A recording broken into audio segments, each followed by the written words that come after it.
আরে বাড়া, বিয়ে করে আমার কি অবস্থা দেখেছিস? তোরা যেন বাড়া সরকারি চাকরি করে সুন্দরী মেয়ে খুঁজিস না। তোমরা যে রাশিয়ান রাশিয়ান করো, আমাকে একবার দেখছো? আমার পেজ একবার ভুললে আর জীবনে রাশিয়ান রাশিয়ান করতাম। বলেন কি?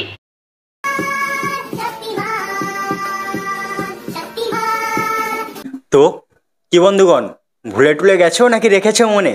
চলে এসেছে তোমাদের সেই স্টার। তাহলে চলো বেশি দেরি কিসের, শুরু করা যাক। Let's start. अभी मजा आएगा ना भिड़ो।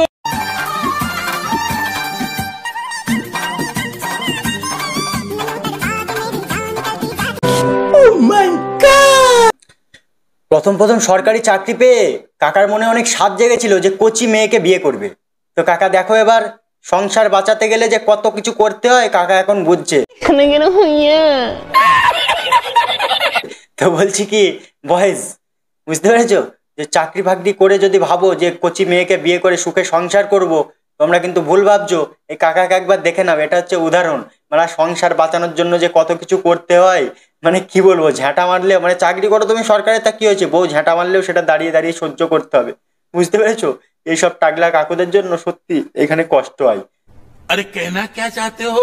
শুধু এই জন্য কষ্ট হয় না, কষ্ট আর একটা কারণেও হয়। ওর বয়সের এই সুন্দরী মামনিগুলো প্রেম ভালোবাসা করার পরে এই সরকারি টাগলা কাকুদের সাথে বিয়ে করে।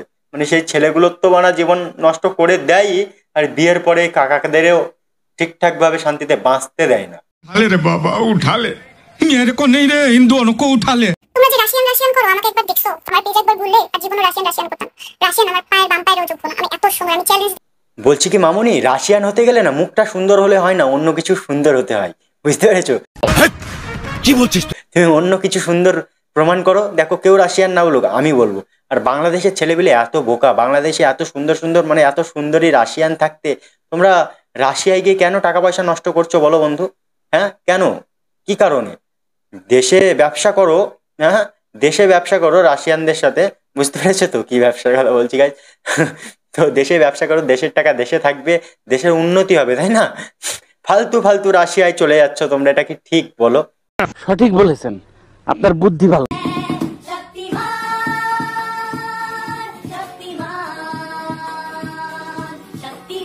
না মানে গাইজ এত কনফিডেন্স মানুষ পায় কোথায়, আমি তো বুঝি না। সত্যি বলছি, স্পাইডারম্যান, শক্তিম্যান, আয়রন ম্যান এরা যদি থাকতো তাহলে এই যে এত স্পিডে মানে অ্যালবেস্টারের চালে উঠে বললো না, নিজেদের শক্তি এটা দেখে হারিয়ে ফেলতো। মানে নোবেল পাওয়ার সত্যি যোগ্য, রবীন্দ্রনাথ যোগ্য ছিল না। আর স্পাইডারম্যান, শক্তিম্যান, আয়রন ম্যান এরা সত্যি গল্পে, আর আসল স্পাইডারম্যান শক্তিম্যান তো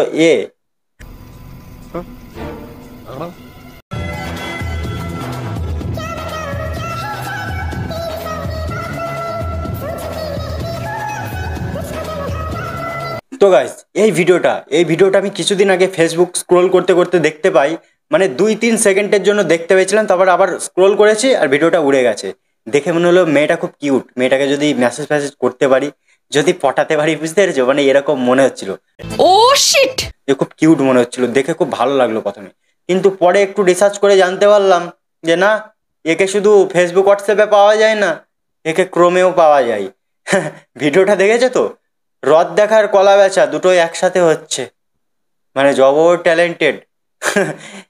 পাতাল খুঁড়ে জলও খাবে, উপর থেকে যখন বৃষ্টি পড়বে সেটা ধরেও জল খাবে। বুঝতে পেরেছো? মানে জল আর জল, জল ছাড়া এরা বাঁচতে পারবে না। জল চাই, জল, জলই জীবন।